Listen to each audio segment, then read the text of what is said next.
La terrible necesidad del hombre exigió ayuda sin demora. ¿Quién satisfizo esta necesidad? Un ilustre maestro, el Hijo de Dios. La palabra eterna vino a nuestro mundo para ganarse la confianza de la humanidad. El profeta que había sido revelado a Moisés, como a sus hermanos, a quienes debían oír en todas las cosas, vino como redentor del hombre.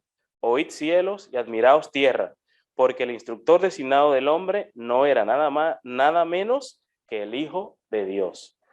Entonces, esta necesidad urgente fue que trajo al Hijo de Dios a este mundo, sin demora. Y vamos a ver cuál era el carácter, o cuál fue el carácter, y es el carácter de este sirviente, de este servidor. Mi siervo en quien me deleito. Pregunta número 1. Aunque los versículos de las Escrituras lo llaman príncipe y rey, ¿qué caracteriza especialmente al Hijo de Dios? ¿Cómo se considera en general a alguien que ocupa esta posición y es tratado como tal? Gabriel. Vale, puedo leer Isaías, ¿no? Sí. Isaías 42, 1, 3. He aquí mi siervo, yo le sostendré. Mi escogido en quien mi alma tiene contentamiento. He puesto sobre él mi espíritu, traerá juicio a las naciones. No gritará, ni alzará, ni hará oír su voz en las plazas. No quebrará la caña cascada, ni apagará el pabilo que humeare. Sacará el juicio de verdad. Yo creo que lo que le caracteriza es que es el Hijo de Dios y que es diferente a todos los reyes de las naciones. Es decir, que no gritará ni alzará ni hará oír su voz, sino que más bien es como más humilde, podría decirlo. Manso, ¿no? Es manso. ¿Cómo se considera en general a alguien que ocupa esta posición y está como tal? Pues como siervo, como sirviente. Como un siervo, exactamente, como un servidor.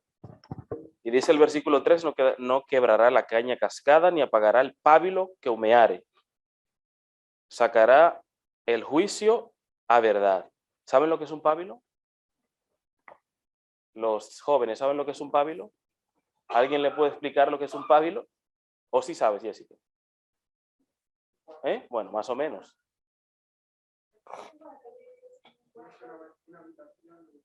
¿Una habitación? No, no es una habitación, no.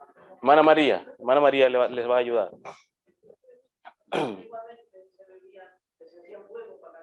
Eso. Entonces se pone la leña. Y la leña en cierto punto se va consumiendo, pero queda una cosita de nada. Que a lo mejor el otro día eso se fue. Se mete la leña y otra vez se quiere fue. Y eso es un pábilo. Eso es un pábilo. Un pábilo que humeara. Cuando está humeando ya es que se está acabando. Pero todavía hay vida. Entonces esa es la promesa que el Señor da. Que alguna persona puede estar muy mal, destruida aparentemente, pero todavía ese Pablo, él lo hace volver a brotar. Exacto, es un pedacito del tronco de un palo que queda, que ya se está a punto de terminar. Y bueno, para que se haga una idea, aunque no es el ejemplo más adecuado, han visto alguna vez algún fumador, ¿no? Que le queda un poquito así y lo tira y ¿qué hace? Lo pisa. Pero el Señor no iba a hacer eso con las personas que le quedaran ese último aliento de vida, porque como dice muy bien la Escritura, Él vino a salvar y a buscar lo que se había perdido. Hay personas, vamos a decir, hay personas que no puede quedar el humito ya, casi ya al morir. Pero el Señor Jesús no lo ha pagado, sino que le daba vida. ¿Sí, Oscar? Exactamente, ¿no?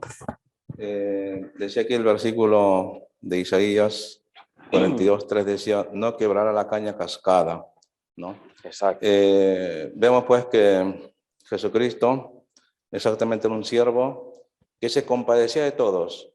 Veía al frágil, al débil, y él no era ignorante, no miraba al costado, ¿no? Sino que se interesaba, ¿no?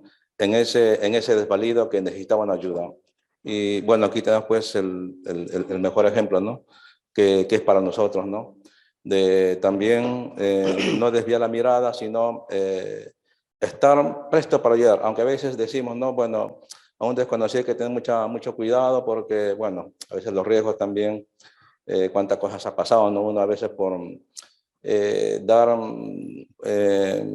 una atención, llevar a su casa a uno que andaba en la calle, que no tenía un techo, y bueno, son riesgos que se corre también, ¿no? Pero bueno, eso hace que a veces uno también se desinterese un poco, ¿no? Por esa persona.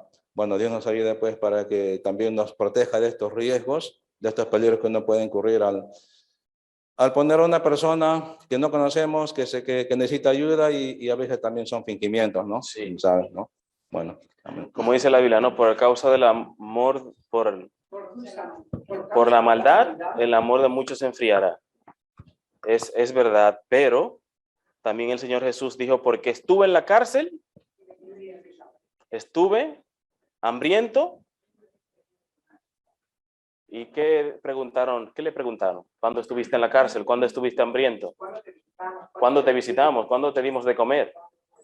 Por cuanto le hicisteis a uno de estos más pequeños, a mí lo hiciste. Entonces, nosotros no podemos poner por excusa, decir, no, es que eso se lo merece, mira, es un vago que no quiere trabajar, o eso está así porque se ha dedicado a beber y a fumar y es el resultado de lo que ha hecho. No tengo yo que ayudarle, eso que se busque la vida. ¿Esa es la actitud de un cristiano? Pues no, deberíamos, claro, como hacía Job, que investigaba la causa, pero estar dispuesto a ayudar, a levantar ese que se está casi muriendo, ese pábilo humeante, esa caña cascada, no darle un puñetazo y que se rompa o que se parta de una vez, no, ese no es el propósito, o no lo hacía Jesús y nosotros tenemos que imitarlo a él. ¿Quién tiene el deseo de leer la nota? Voluntariamente, ¿sí? ¿Veis?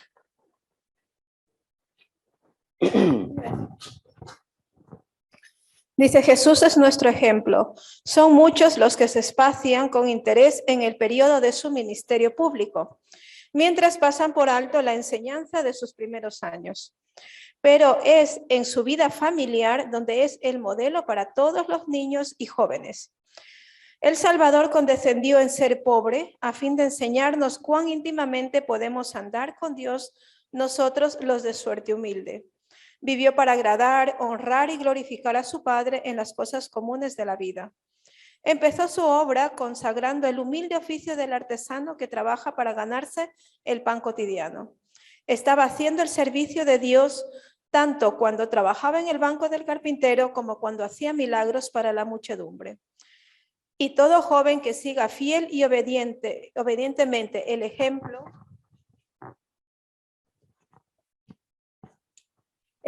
de Cristo en su humilde hogar puede aferrarse a estas palabras que el Padre dijo de él por el Espíritu Santo. He aquí mi siervo, yo le sostendré, mi escogido, en quien mi alma toma contentamiento. Es verdad lo que dice aquí, nosotros nos centramos mucho en los 3 años y medio de ministerio que tuvo Jesús, ¿no? Claro, quizás es de lo que tenemos también registro. Tenemos registros de esa época de su vida, pero quizás de su niñez, de su adolescencia, de su juventud, pues no la tenemos mucho, ¿no? Pero para que Jesús llegara a ser, digamos, esa persona con ese ministerio, primeramente tenía que haber recorrido un largo camino desde que era pequeño.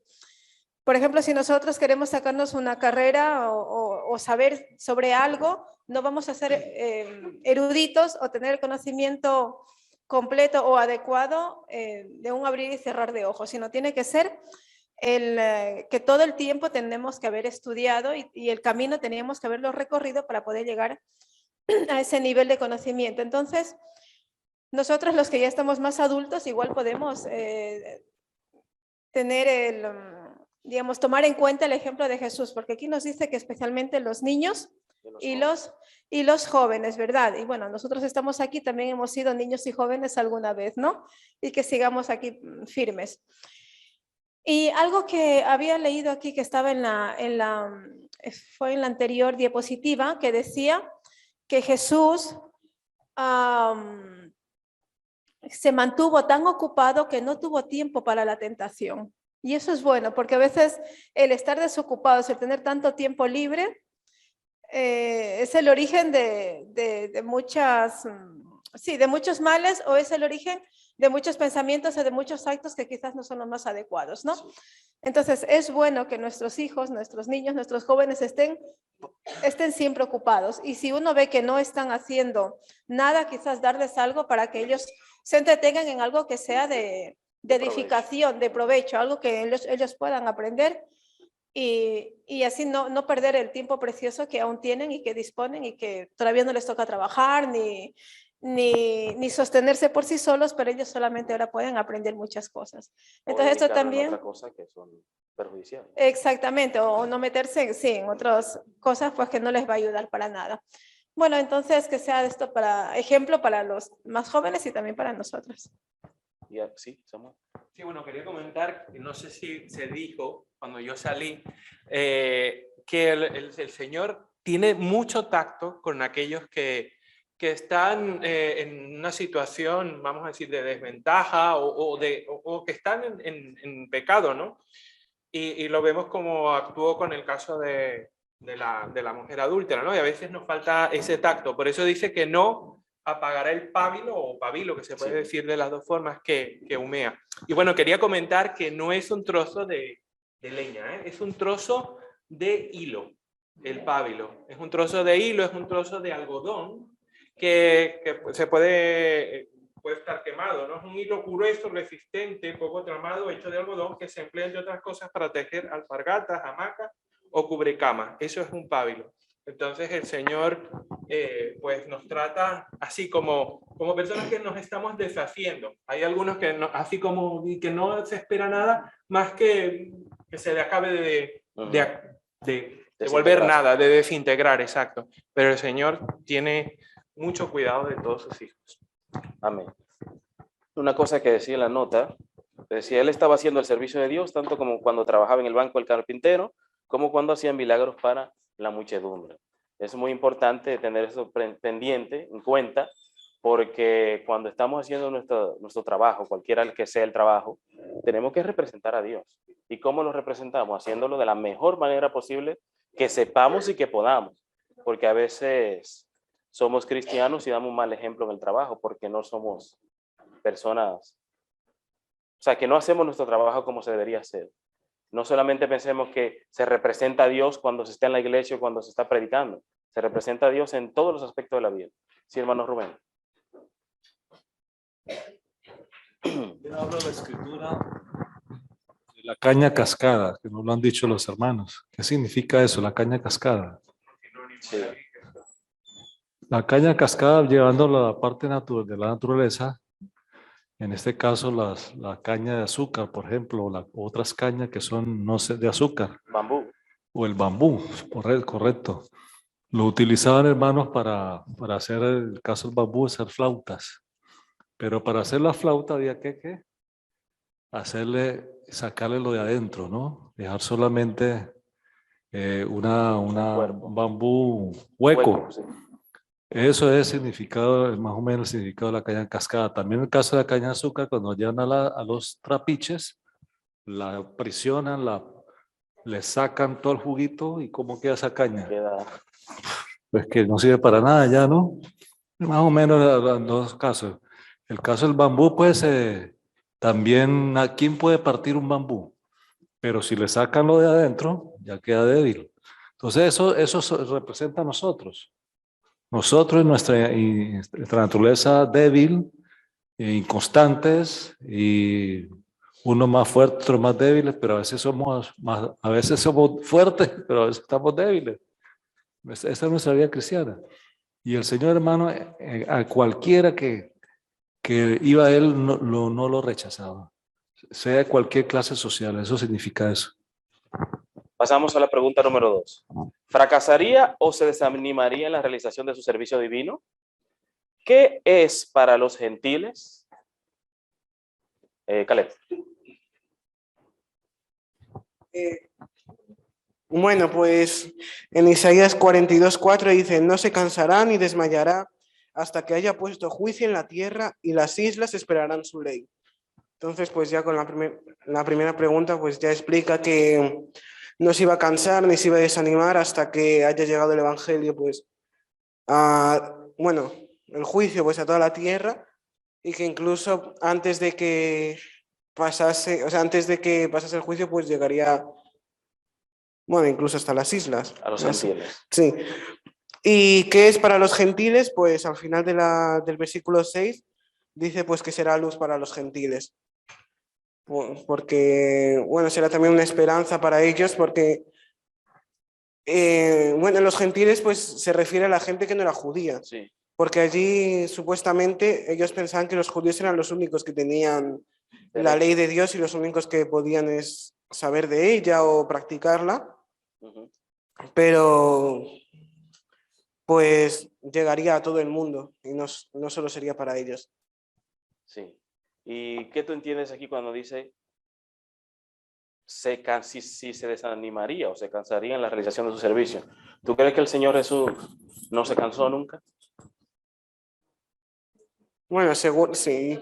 En- El sentido aquí es físico, o sea, porque el Señor Jesús era un humano como nosotros. bueno, sí, al Era un ser final, humano. ¿En algún momento se cansó o no?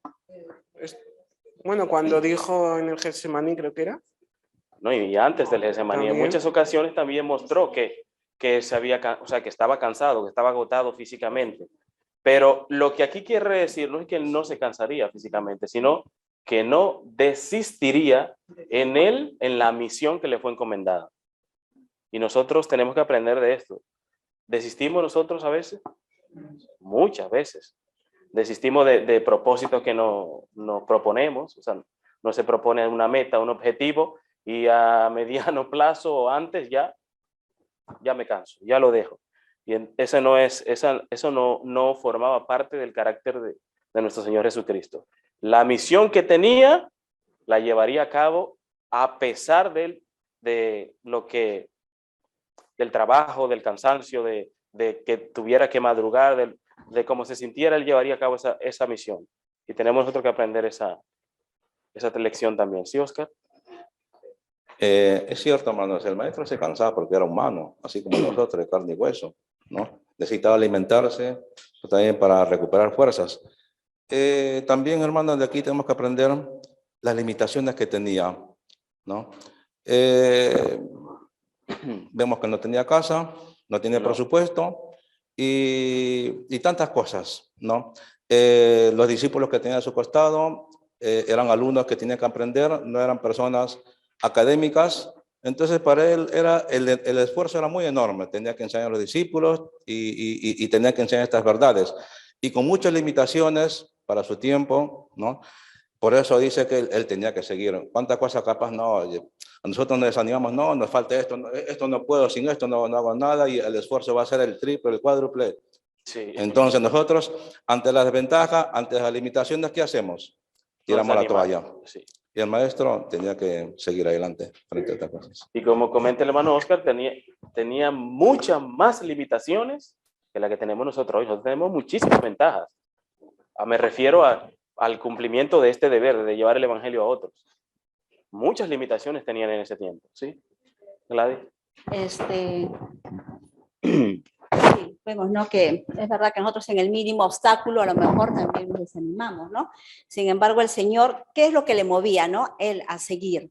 Porque es verdad que, bueno, como humano se cansaba, pero lo que él le movía también era el amor, ese amor Exacto, a la sí. humanidad, ¿no? No era egoísta. Vemos, ¿no? Que el Señor dejó todos sus atrios celestiales, ¿no? De dejar todo eso y venir aquí a la tierra, ¿no?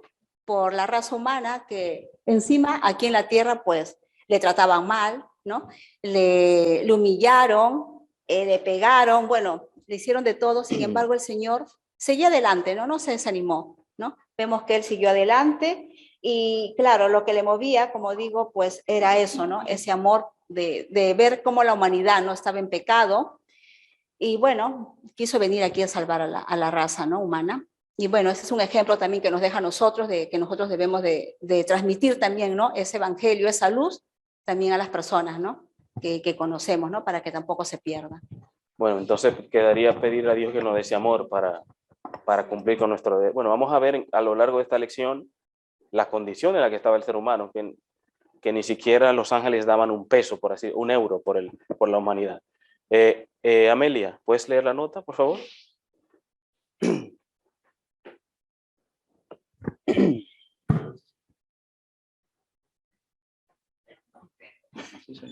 Tómate tu tiempo.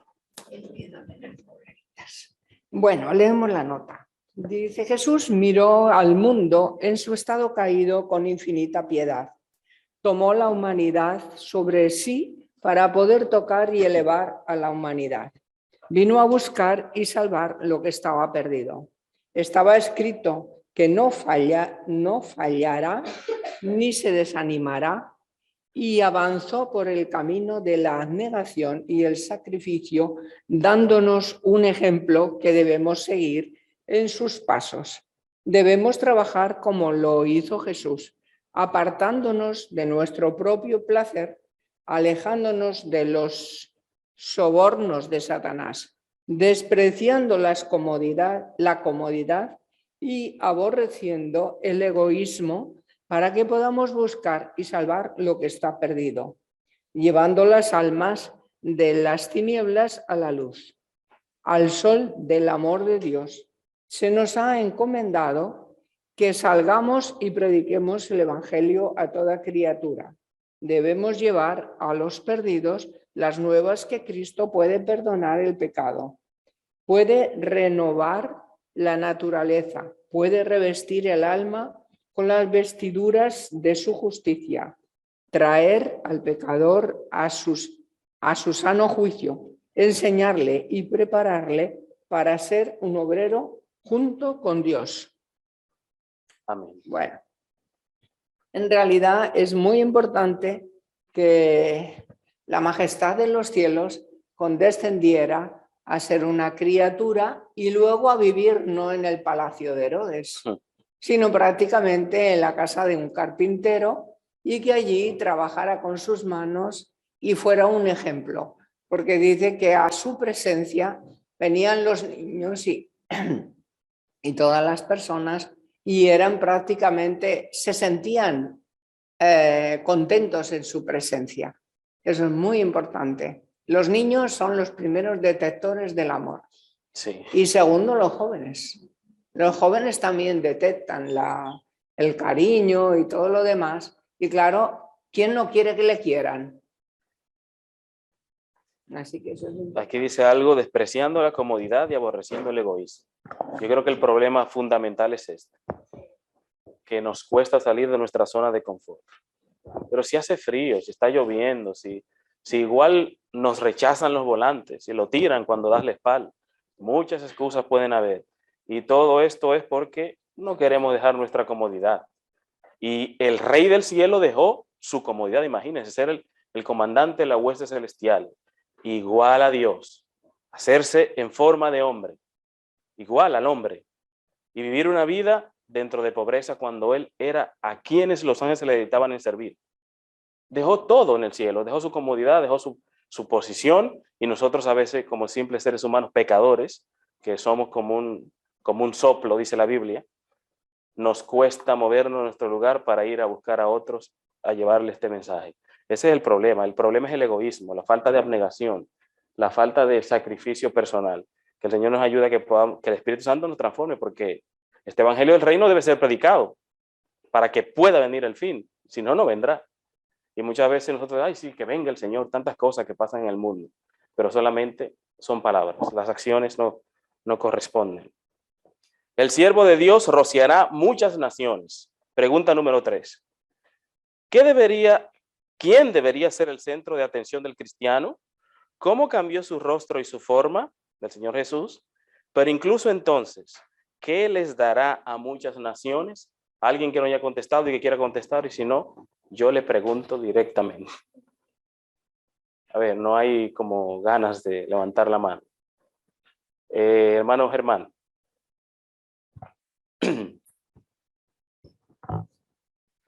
Bien, dice, ¿quién debería ser el centro de atención del cristiano? ¿Y cómo cambió su rostro y forma? Pero incluso entonces, ¿qué se les dará a muchas naciones? Bien, estamos viendo que las profecías acerca del Mesías que vendría a su pueblo, a la nación de Israel, ¿verdad? Y que tendría en este caso las cualidades de servicio por los demás o de ayuda a los demás, ¿no? Es lo que le distinguiría. Pues de esta manera, el estaría actuando en justicia, o perdón, en consecuencia con la justicia o con la ley de Dios, porque ese era el verdadero sentido de la ley de Dios, el servir a los demás, ¿no? No eran en sí preceptos u ordenanzas obligatorias, sino que se traducían, o su sentido era ayudar a los demás, ¿no? Esto es lo que distinguiría a este Mesías que en realidad se cumplió exactamente con el Señor Jesús, ¿no? Sí. Entonces, Él debería ser el centro de nuestra atención, ya que nosotros también estamos buscando agradar a Dios, ¿verdad? Estamos buscando ser considerados por Él como hijos de Dios, ¿no? Como hijos obedientes, ¿no? Y entonces nuestra mirada debe estar puesta en el Señor Jesús, pues Él es nuestro ejemplo que nos ilustra cómo debe ser la conducta de un verdadero seguidor, o perdón, de un verdadero hijo de Dios, ¿no? Y entonces en su vida de servicio, de amor por la humanidad, ¿verdad? Como hemos visto, como hemos, perdón, dicho, de trabajo desinteresado, pero motivado por ayudar, por asistir, por aliviar, ¿no? Por curar, allí se nos estaba ilustrando cómo también nosotros debemos conducirnos o actuar, ¿no? Ayudando al prójimo, ¿no? Entonces, en él debe estar puesta nuestra mirada, ¿no? Pues no hay otro nombre bajo los cielos dado a los hombres, ¿no? ¿No? Entonces, él debe ser el centro de nuestra atención. Sin embargo, los judíos, a pesar de ver todas las evidencias, de conocer todas las profecías relativas al Mesías, ¿verdad? Porque las profecías describían cómo se comportaría el Mesías, Sí. y el Señor Jesús se comportó sirviendo a los demás, ayudando a los demás, haciendo una obra extensa de servicio. Sin embargo, ellos rehusaron reconocerle como el ungido de Dios, como su Salvador. Ahora dice cómo cambió su rostro y su forma, pero incluso qué se le dará a las muchas naciones. Bueno, vemos que el Señor Jesús, entonces, en su obediencia o en el cumplimiento de su misión, como se ha dicho, llegó incluso a darlo todo por la humanidad, a entregar su vida, su misma vida, y en este caso, la muerte en la cruz. Pero antes de la muerte, él fue vituperado, insultado, golpeado, maltratado. Tanta fue la crueldad de los hombres, en este caso de sus compatriotas allá en Jerusalén, que deformaron su rostro, ¿no? Es triste, pero el relato así lo decía, la profecía lo decía así, describía cómo estaría el siervo de Dios. Dice, cómo se asombraron de ti muchos, de tal manera que fue desfigurado de los hombres su parecer, y su hermosura, más que la de los hijos de los hombres, ¿no? Isaías 52, 14, ¿verdad? Los judíos vieron entonces esto. Muchas personas contemplaron cómo se le estaba tratando con esta crueldad extrema al Señor Jesús. Y entonces recordaron lo que decía este pasaje de Isaías unos 7 siglos antes, ¿no? Y entonces, pero el Señor Jesús padeció todo esto, soportó todo esto, como acá dice la lección, como buen siervo, ¿no? Que buscaba servir a su padre, ¿no? Ya que tenía el mismo espíritu de su padre. Y entonces, muchos al ver a Jesús golpeado, maltratado y luego crucificado, ¿no? Ahí en la cruz, entonces entendieron que las profecías se cumplían exactamente en Jesús de Nazaret, el carpintero de Nazaret. Y esta comprensión les llevó a creer en Jesús. A estos que lo entendieron así, que lo contemplaron así, y cuando fueron a sus lugares de origen, a donde habitaban, contaron a las gentes lo que habían entendido, lo que habían aprendido, cómo habían conocido al verdadero Mesías. Y entonces de esta esta manera... se refiere, ¿no? De que rociará muchas naciones. Exactamente, y de esta manera, este conocimiento del verdadero Mesías, del Cordero que moría en la cruz por los pecados de su pueblo, llegó a las otras naciones, sí, a las otras naciones que no fueron testigos presenciales. Que no fueron, exactamente, y de esta manera se cumplió esta otra parte de la profecía, Isaías 52:15, que llevaría el rocío a las naciones, el conocimiento de su sacrificio. Gracias, hermano Germán. Pues está muy claro. Pasamos a la pregunta número 4, que dice, ¿cuál es la opinión del Señor sobre los sacrificios independientemente del motivo del ofrendante? ¿Qué sacrificio aprecia? Independientemente del motivo del ofrendante, ¿cuál es la opinión del Señor con respecto a los sacrificios? Rubén.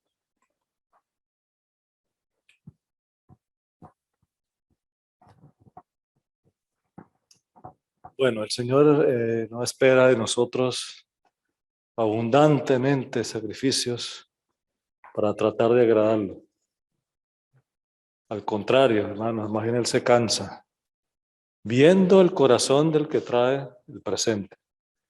Entonces, el profeta Isaías en una oportunidad escribió que el Señor estaba cansado de los sacrificios, las ofrendas. Pero ¿por qué se cansaba el Señor? ¿Es que no debemos nosotros sacrificarnos? Claro que sí. Pero todo depende con el corazón como lo hagamos, hermano. Y la palabra de Dios es clara. El Señor atiende y ve y acepta el corazón contrito y humillado. Esas son las dos condiciones. Un corazón contrito y humillado. Y para que hagamos no solamente ofrenda al Señor o sacrificio de esta forma, no solamente en esto, hermanos, sino también el atender la palabra de Dios, el venir aquí a la casa de Dios, a su templo. Si nosotros venimos aquí, hermanos, con un corazón prepotente, orgulloso, yo sé más que los hermanos. Bueno, a mí deben escucharme. Yo debo ser el centro de la atención. Yo soy el director, yo soy el pastor, yo soy etcétera, etcétera. No, hermano, así el Señor no atiende a nadie. Y más bien lo ve como un soberbio, ¿no?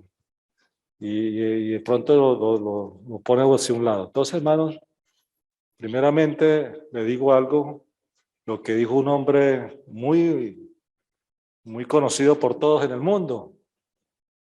¿En qué condición se encuentra el mayor o más grande de los hombres? Servidor. En el servicio.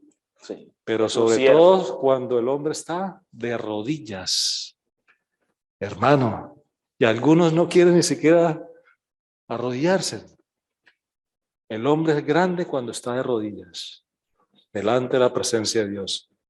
Y también dice la palabra de Dios, ya lo dijo mi hermano, ¿tú quieres ser grande? Sea un servidor.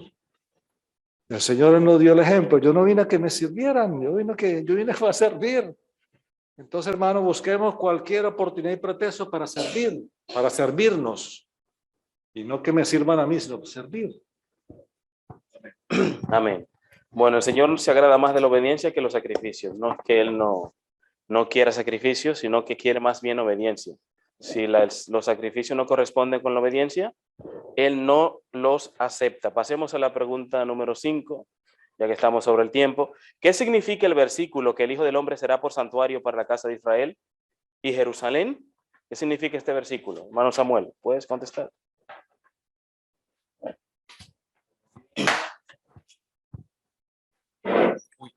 Uy, que me cae. Bueno, el santuario era un sitio de refugio, ¿no? Era un sitio al que se dirigían los israelitas. Si el Señor es el santuario, Él también es nuestra roca de refugio, ¿no? Así que es en lo que tenemos que centrarnos. Dice, pero moraban en Judá algunos que se habían mantenido fieles a Jehová, negándose firmemente a practicar la idolatría. A los tales consideraba con esperanza Isaías, Miqueas y sus asociados, mientras miraban la ruina labrada durante los últimos años de Acaz. Su santuario estaba cerrado. Sabemos que el Señor nunca está cerrado a nosotros. Pero a los fieles se les dio esta seguridad. Dios con nosotros. A Jehová de los ejércitos, a Él santificad. Sea Él vuestro temor y Él sea vuestro miedo. Entonces Él será por santuario. Exacto. Él no nos fallará nunca. Santuario, que el Señor sea nuestro santuario, significa que Él es nuestro Salvador. Porque dentro del santuario lo que se hacía era eso, el perdón de pecado. la expiación. Y entonces, pero para hacer esta expiación, es como dice el versículo que acaba de leer hermano Samuel, a los fieles se les dio esta seguridad. Cuando Acaz estaba y estaba Jezabel, estaba cerrado el santuario para ellos. No había oportunidad de salvación, no porque Dios no quisiera, sino porque ellos no estaban obrando de manera adecuada, no tenían un corazón contrito, no humillado, no reconocían que estaban cometiendo pecado. Era todo lo contrario. Por eso el Señor no podía hacer un santuario para ellos en ese momento. ¿Alguien más quiere decir algo? O pasamos a la pregunta número 6. Una rama de la raíz. ¿Qué tuvo que surgir de las raíces de Isaí? ¿Qué espíritu reposaría sobre él? ¿Alguien que no haya contestado y que tenga el deseo de contestar ahora? Si no, le pregunto a alguien que, aunque haya contestado. ¿Quiere contestar, Jessica? Hermana María.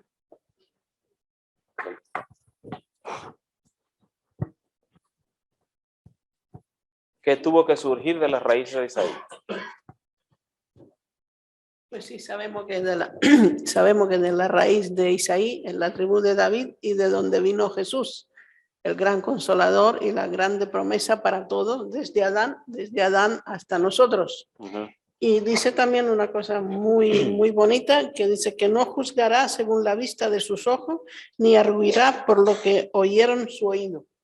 La característica de Jesús, que es también la de Dios, que no se fija tanto en lo que se ve, cosa que nos pasa a los seres humanos, y también es natural, lo que tú ves, juzga, piensa, pero no, Dios va un poquito más allá de todo esto, que es el corazón, las intenciones con que se hacen las cosas, el propósito, y conoce de verdad cuál es esto, y eso es lo más importante. Y eso también lo tenemos que llevar a la práctica cada día, también nosotros como seres humanos. Es verdad que la Biblia también dice, por sus frutos los conoceréis. Es que hay un poco las dos cosas, pero es ese equilibrio que el Señor nos tiene que dar, que la apariencia tiene su importancia, también es muy importante, pero que lo que importa es la raíz, es dónde está fundamentado. Y como decía en la pregunta anterior, que me deleito en la ley de Jehová. Si nosotros tenemos ese deleite en la ley de Dios, muchas cosas ya no existirán. Sí. Muchas cosas no existirán. Así que el Señor nos ayude a tener esa raíz. Bueno, de Isaí nacería un vástago, un renuevo, un retoño. Bueno, todos sabemos lo que es eso, ¿no? Son las mismas palabras. Bueno, son diferentes palabras, pero el significado es el mismo. Pero ¿entienden los jóvenes que es un vástago? Caleb, ¿entiende lo que es un vástago? ¿O un retoño, un renuevo? Sí. Bueno, un hijo, pero no un hijo de... No hijo de dos personas, vamos a decir. En el mundo natural, sí. Es un... Sí, hermano Rubén, cortito. Simplemente es un injerto que hacen los agricultores de manera técnica. Por ejemplo, un árbol de naranja agria le injertan un tronco, un pedacito de tronco de un árbol de naranja dulce y salen las naranjas ahora buenas por allí. Eso es todo, hermanos. Entonces, de la raíz que era de Isaí, nacería ese vástago, y eso significa el Señor Jesús, ¿no? Porque el Señor fue humano, ¿no? Tenía que venir de una familia, de un hombre, de una mujer, tenía que estar en su vientre. Y así que eso ocurrió así, porque la Escritura también lo dice, la profecía de una virgen nacería. Y hay algo interesante, hermano, que su nombre ya sería llamado Emmanuel. Dios con... ¿Quién puede decir que no es Dios? Que Jesús no es Dios. O que el Hijo de Dios no es Dios. Ahí lo dice claro, Emmanuel. Y algunos se atreven a decir que, pero eso no quiere decir que es Dios. ¿Cómo que no? Dios con nosotros. Es decir, que Dios se hizo hombre y estuvo con nosotros. Claro. Y eso está en la historia, hermano. ¿Quién puede negar la historia de Jesús? Que murió en la cruz, que nació en Belén, que fue un carpintero cuando joven y que luego en 3 años y medio hizo su ministerio. Eso está escrito en cualquier libro de la historia, hermanos. Entonces, es increíble la incredulidad de algunos. Bueno, un vástago, un renuevo que nacería, pero lo más importante, ¿qué espíritu reposaría sobre este vástago. Dice aquí espíritu de sabiduría, de inteligencia, espíritu de consejo y de fortaleza, espíritu de conocimiento y de temor de Jehová. Porque hay muchos espíritus que gobiernan, que tienen los gobernantes de este mundo. Pero lo importante es este espíritu de conocimiento y de temor de Jehová. Porque el que tiene el espíritu, el conocimiento y el temor de Jehová no hará daño a nadie, sino que será más bien un servidor y que será una bendición para las personas con las que se rodee. Pasemos a la pregunta número 7 y última, que dice, ¿qué caracterizaría sus acciones hacia los pobres y réprobos? ¿Qué caracterizaría sus acciones hacia los pobres y réprobos? ¿Quién quiere participar? Se me olvida su nombre. ¿Sí? ¿Puedes contestar? ¿No? ¿A ti? ¿Sí? ¿No? No. Bueno, hermano Germán, sí, al punto porque ya estamos en la hora. Sí, dice que juzgaría con justicia a los pobres y ardiría con equidad por los mansos de la tierra. Bueno, había un problema en la nación de Israel en el tiempo del Señor Jesús, que los pobres estaban marginados, estaban excluidos, ¿no? Por sus líderes, ¿no? Por sus compatriotas mismos, ¿no? Sin embargo, la profecía decía que este Mesías, ¿no? El que vendría, actuaría con justicia, ¿no? Y ya estamos viendo de que actuar con justicia, es decir, de acuerdo a los mandamientos de Dios, en su verdadero sentido, sería servir a los demás, ¿no?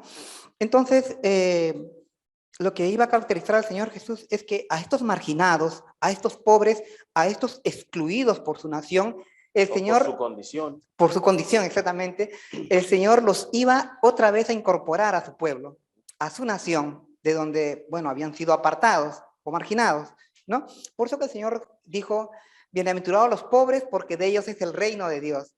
Justamente aquel reino, Israel, que se consideraba el pueblo de Dios aquí en la tierra, pueblo que apartaba a los más pobres, ¿no? A los más desvalidos o, bueno, desfavorecidos por la sociedad, el Señor los estaba incorporando, ¿verdad? Sí. Esto era visible, esto era evidente a los ojos de los judíos. Los judíos come con rameras y con publicanos, se junta, entonces era claro, evidente. Exactamente. Y entonces de esta manera el Señor Jesús estaba cumpliendo esta profecía de Isaías, ¿no? Y llama la atención lo que también Ellen White comenta al respecto, que los ángeles también pensaban de manera similar a los judíos, similar, ¿no?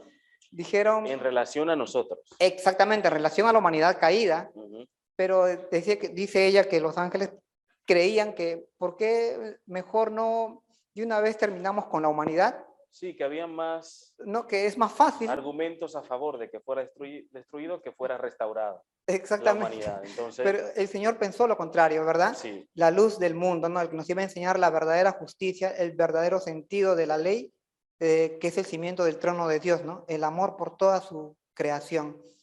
Bueno, gracias. Amén. Si no, esto cuando lo leí me llamó, nunca lo había leído, me llamó bastante la atención, que lo que dice en el estudio adicional, dice, y pensaron cuánto más fácil sería exterminarlo que reformarlo.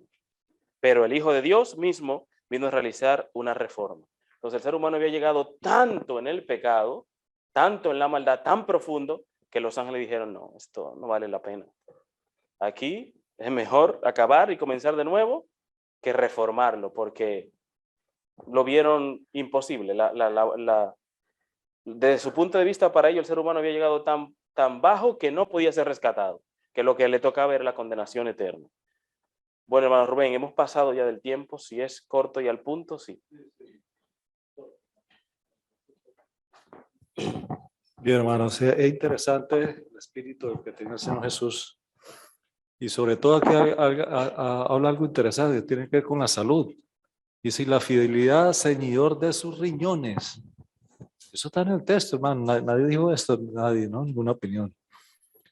El hacer tu voluntad, Dios mío, me ha agradado, dice la Escritura, ¿no? Y tu ley está en medio de mi corazón. Eso tiene que ver con eso. ¿Por qué? Porque en los riñones, hermanos, están las endorfinas y está la adrenalina. Y no hablemos de la dopamina, pues es lo contrario.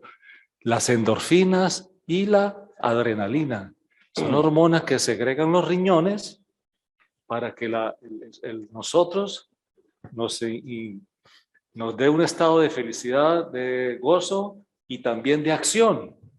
¿Sí? De acción. El caso de la adrenalina. Entonces, el Señor tenía eso, hermano, en su 100%, porque el Espíritu de Dios era el que lo movía. Y ustedes no se han dado cuenta que el Señor caminaba. Vamos a ir a tal ciudad, a tal pueblo. Y caminaban con sus discípulos y llegaban allá y ellos decían, pero ¿por qué vamos aquí? Ahí había alguien que el Señor iba a hacerle un trabajo. Interesante, hermanos, también antes que el Señor los fuera sacrificado en la cruz, vinieron un grupo de gentiles, de griegos a hablar con él. Sí. Allí ya el Señor, hermanos, estaba dejando listo el trabajo para con los gentiles, porque estos hombres se interesaban en las escrituras también y estaban comparando el Mesías, si era él o no. Entonces, hermanos, estos textos hay que conocerlos y interpretarlos, darle la interpretación adecuada. El Señor nos bendiga. Amén. Amén. Bueno, hasta aquí el desarrollo de la lección. Esperamos que sea para beneficio de la iglesia y sobre todo, como dice el título, el verdadero sirviente. Que nosotros también seamos sirvientes, que seamos servidores, porque el mismo Jesús lo dijo. Ya lo hemos mencionado en el versículo al inicio. El que quiera ser el primero entre sus hermanos, ¿qué tiene que hacer? Ser un servidor. Entonces muchas veces queremos empezar por ser primero antes que servidor. Y la cosa no es así. Para ser el primero, tenemos que ser servidor. Ojalá que podamos poner en práctica esto en nuestra vida diaria, en el círculo, primero en el círculo de la familia, luego aquí en la iglesia, de que cada uno procuremos servirnos a los otros, pero por amor. Amén.